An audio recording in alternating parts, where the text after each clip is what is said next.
sudah terakreditasi sesuai 17025 merupakan laboratorium yang sudah diakui secara formal kompetensinya.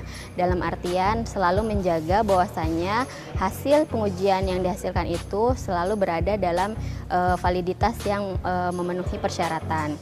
Jadi harapannya dengan kegiatan ini laboratorium masih bisa berada dalam koridor untuk memenuhi persyaratan dan menghasilkan hasil pengujian yang akurat dan valid.